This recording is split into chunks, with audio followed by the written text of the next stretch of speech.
Jeste li ikada primijetili da nitko u seriji Pepa Praščić nikada ne stari? Pepa je uvijek 4 godine stara, Đorđe je uvijek 2 godine star. Njihovi roditelji nikada ne stare, čak ni malo. Godišnja doba se mijenjaju, nižu se rođendani, ali likovi ostaju isti. Zašto? Što ako vam kažem da su svi u Pepinom svijetu zaglavljeni u vremenskoj petlji? I dokaz se skriva u epizodama. Pepa Praščić izgleda kao najnevinija emisija na televiziji. Sretna obitelj, jednostavne priče, skakanje po blatnim okvama. Ali kad obratite pažnju na detalje, sve izgleda pomalo čudno. Vrijeme prolazi u ovom svijetu. Vidimo kako se godišnja doba mijenjaju. Vidimo da dolaze praznici. Božić dolazi i prolazi. Rođendani se slave s tortom i poklonima. Ali likovi se nikada ne mijenjaju. Nikada. I nije da serija ignorira protok vremena. Pepa priča o stvarima koje su se dogodile u prošlosti. Tata Praščić priča o prošlim događajima. Ali nitko ne stari, nitko ne raste, nitko se ne mijenja. Što ako ovo nije samo lijena animacija? Što ako su svi u Pepinom svijetu zarobljeni u petlji, živeći isto razdoblje iznova i iznova, a da toga nisu ni svjesni? Dopustite mi da vam pokažem dokaze. Učiteljica koja nikad ne stari. Počnimo s gospođom Gazelom. Ona je Pepina učiteljica. Ali evo u čemu je stvar. Imamo stare fotografije. Fotografije mame Praščić i tate Praščić dok su bili djeca. Pogodite što? Njihova učiteljica tada bila je gospođa Gazela, ista ona koja predaje Pepi. Pogledajte te fotografije, izgleda identična. Isto lice, ista kosa, sve isto. Neki obožavatelji kažu da je ona vampir. Iskreno, čini se da je to istina.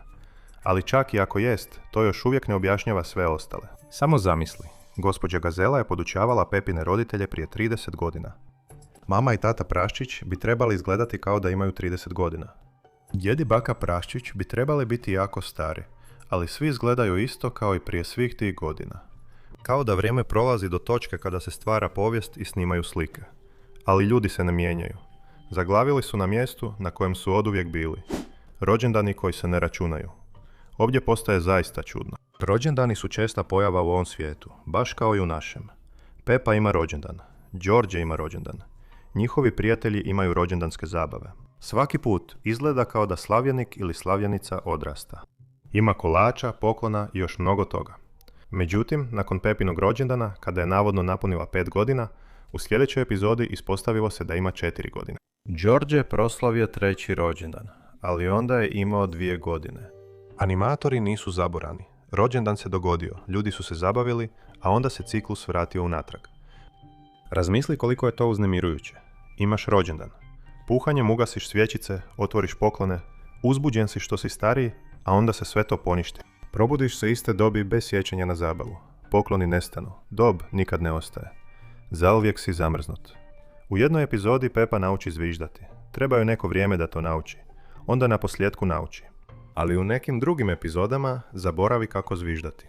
Mora ponovno učiti zviždati, baš kao kad je prvi put naučila. Likovi prvi put odlaze na nekoliko različitih mjesta. Izumi se prave kako bi zaboravili sve što su naučili. Sezona koja nikad ne završala. Godišnja doba su veliki trag. Primjećujemo da jesen dolazi s opadanjem lišća i hladnim vremenom. Zima donosi snijeg i Božić. U proljeće sve cvjeta. Ljeti se ide na plažu. Cijela godina je prošla, zar ne? Ne, događa se opet. Ista jesen s potpuno istim događajima. Isti izlet na polje bundeva, isto snježno brdo, ista plaža. I evo onog jezivog dijela. Nitko se ne sjeća da je to već radio. Pepa ne kaže, sjećaš li se prošlog Božića, ili ovo je bolje od prošlogodišnjeg dana na plaži. Svaki sezonski događaj za njih je potpuno nov, iako smo ih gledali kako to rade više puta.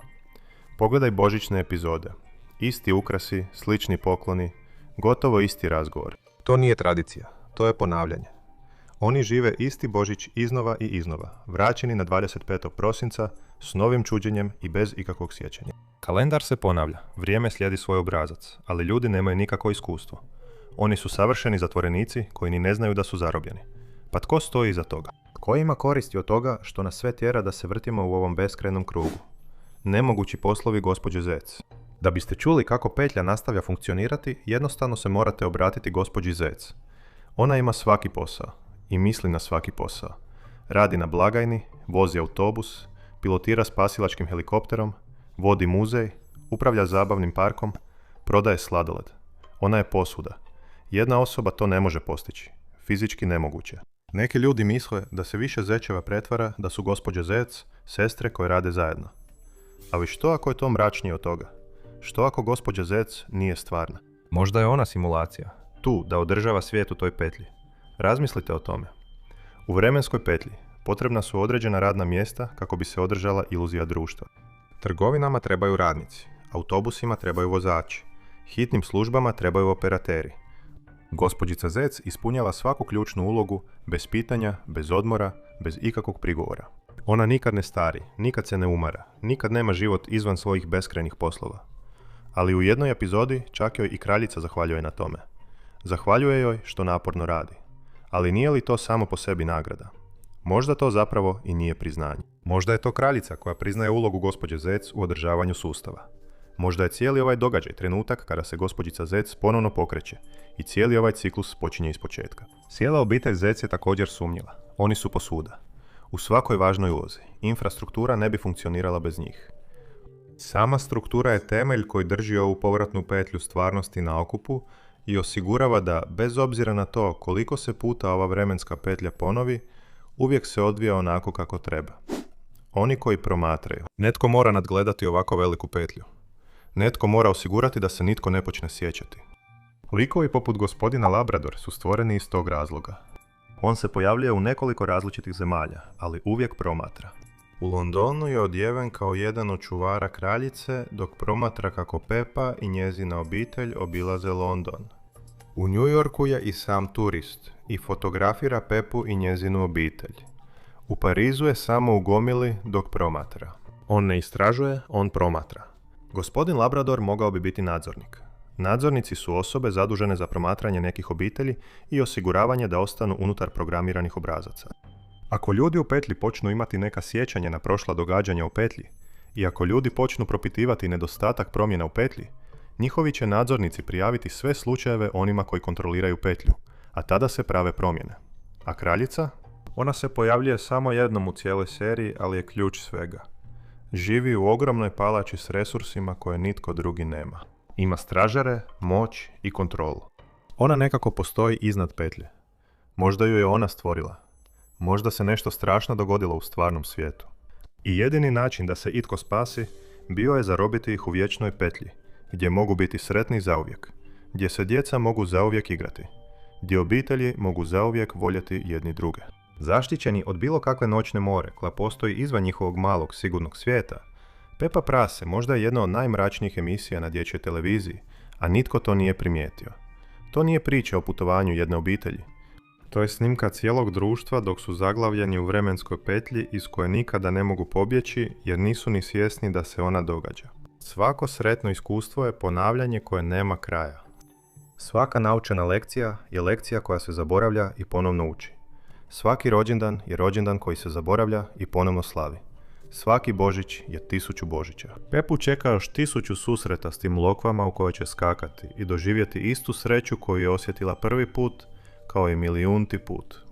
Ali možda to i nije tako loša stvar. Možda je život beskrajnog blaženstva bolja sudbina od one od koje ih ovaj ciklus spašava. Uostalom, oni nisu zatvorenici. Oni jednostavno žive svoje živote. Žive i smiju se i vole svoje obitelji.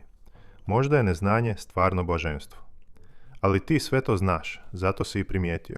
Ušićenost koja je uvijek rezervirana za ono što tek treba saznati. Đorđeva nesposobnost da ikada izgovori više od jednog sloga. Ponavljanje tatinih pogrešaka. Činjenica da se ništa ne mijenja. Njihov svijet nije svijet kontinuiteta. Njihov svijet je jedan trenutak u vremenu koji traje zauvijek. Ali ako vas je ova teorija upravo zapanjila i promijenila sve što ste mislili da znate, obavezno pritisnite gumb za pretplatu. I kao i uvijek, vidimo se u sljedećem videu.